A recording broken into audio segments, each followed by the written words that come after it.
Hi guys! Ito nga palang video na to ay kahapon pa ganap. Nagaya nga si kuya at ito nga kapatid ko na si Mami Core and AK Vlog. Sabi niya ay magperya naman daw kami dahil hindi pa nga sila kumain at hindi pa nga rin ako kumain bago umalis ng bahay. Dito nga kami dumiretso sa Jollibee.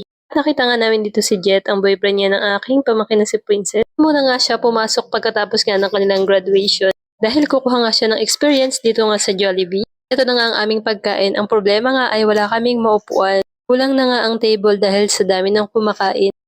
Pati nga ang upuan ay kinulang na din. Dito muna nga kami naupo sa single table.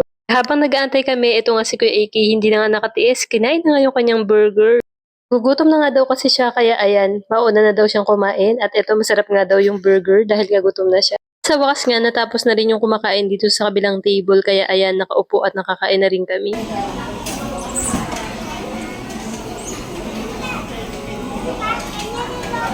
Kuya nga ay ayaw kumain yan. Inaya lang namin para kumain. Dahil ang sabi nga niya ay busog pa daw siya at kumain siya sa bahay nila bago umalis. Kaya ang sabi niya ay burger na lang daw ang bilin sa kanya. Kaya ayan, cookload at burger lang ang kinain niya.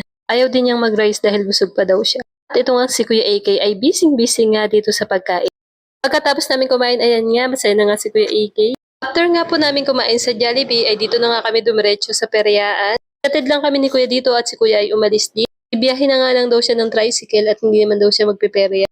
At ayan nga, pagdating nga namin dito, tignan nyo naman si Kuya AK, sobrang excited. Tagang tuwang-tuwa nga siya pagpasok niya sa loob at ayan, gusto na niyang agad umakyat doon sa may slide.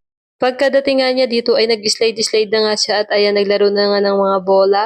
Buti na nga lang at magaling na yung kanyang paa, hindi na nga siya iika-ika. Nung nakaraan kasi ay na-aksidente nga sila ng mami niya sa motor at tumama nga ang kanyang tuhod. Buti na lang kahit papaano ay magaling na siya at nakakalakad na nga ng maayos. Kaya ayan, tuwang-tuwa siya at makakapaglaro na nga siya dahil magaling na ang kanyang tuhod.